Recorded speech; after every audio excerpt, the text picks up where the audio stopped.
बिस्मिल्लाहिर्रहमानिर्रहीम। अस्सलाम वालेकुम। आज के इस वीडियो में हम सीखेंगे कि गूगल फॉर्म्स को इस्तेमाल करते हुए हम किस तरीके से कोई भी क्विज़ या टेस्ट जो है वो कंडक्ट कर सकते हैं और इसका जवाब या हम एज ए स्टूडेंट इसको कैसे हल करते हैं। देखिए, हमारे पास एक लिंक आया होता है और उस लिंक पे जब हम क्लिक करेंगे तो इस तरह का फॉर्म हमारे पास ओपन होगा जिसका ये लेआउट होगा। ये क्वेश्चनर मैंने या ये टेस्ट मैंने बनाया है और इसमें जो इनिशियल इन्फॉर्मेशन होगी वो यहाँ पे दी गई होगी।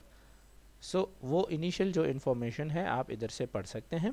सेकेंडली, जो इम्पॉर्टेंट बात है वो यहाँ पे देखें, कुछ चीज़ें इसमें अगर रिक्वायर्ड होगी तो उसमें ये स्टेरिक फॉर्म या रेड कलर में नज़र आएगा, वो वाले क्वेश्चन आपने ज़रूर हल करने हैं।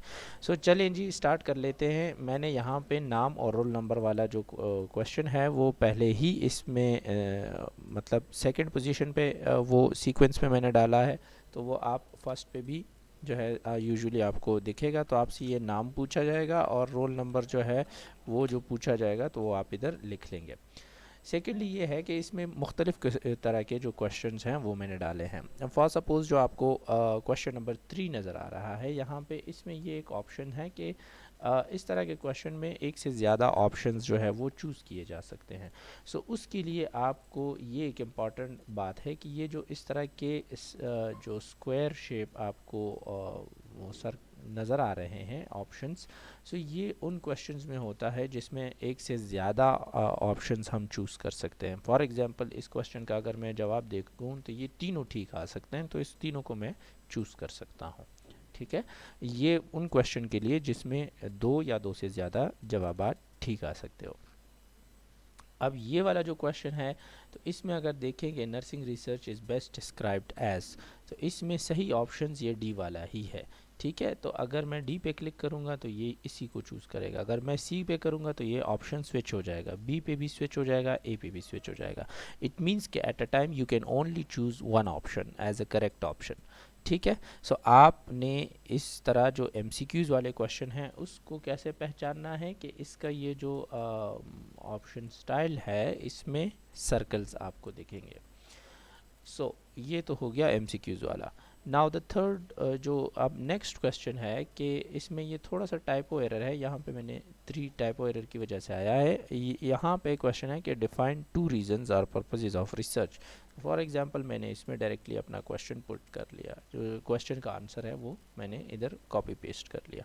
आप इसमें टाइप भी कर सकते हैं कि there are 2 reasons for which the research is conducted. The first reason is to explore new phenomena and knowledge, and the second reason is to validate the existing knowledge and phenomena.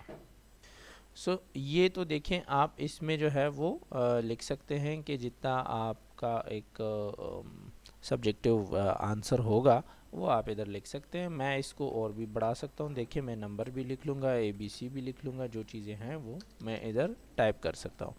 अब आपके पास कुछ ऐसे भी question आ सकते हैं जिसमें आपसे पूछा गया होगा कि आप अपना असाइनमेंट फ़ाइल या प्रोजेक्ट वीडियो या प्रोजेक्ट फ़ाइल या पिक्चर या जो भी चीज़ है वो अपलोड कर लें। तो आप कैसे करते हैं, इस पर क्लिक कर लें ऐड फाइल पे।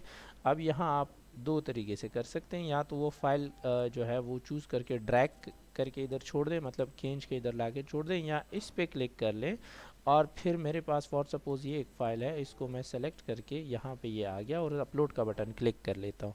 तो जब मैंने अपलोड का बटन क्लिक कर लिया ये अपलोड हो गया, और जब अपलोड हो गया तो देखें आपके पास ये इधर वो फाइल आ गई। नाउ अब एक बार मैं पूरे क्वेश्चनर को चेक करूँगा और जब मेरा पूरा क्वेश्चनर ठीक होगा मैं इसको सबमिट का बटन क्लिक करके सबमिट कर दूँगा। अब ये मेरा क्वेश्चन जो है वो रिकॉर्ड हो गया है। अब मुझे स्कोर देखने हैं, तो अगर तो किसी ने टीचर ने उसका आंसर पहले से ही बता दिया हो तो उसके स्कोर्स आपके टोटल यहाँ पे दिखेंगे आपको, यहाँ पे, और अगर और इंडिविजुअल स्कोर आपको यहाँ पे दिखेंगे। ठीक है, इंडिविजुअल स्कोर आपको यहाँ पे दिखेंगे। अगर तो इस तरह है कि वो आंसर उन्होंने दिए हैं तो वो आपको इधर ही दिखेंगे, लेकिन अगर आपने देखना है कि आपके वो कैसे आए हैं, जवाबात आपने दिए किस तरीके से हैं, तो उसकी भी आपको एक फीडबैक वो मिल सकती है अगर इंस्ट्रक्टर ने उसको ओपन रखा है। अभी तक तो ये तरीका है कि आपके पास जो भी लिंक आएगा उस लिंक पे क्लिक करेंगे, ये फॉर्म आपके पास खुलेगा और इसको आप इस तरीके से हल कर सकते हैं। Thank you very much.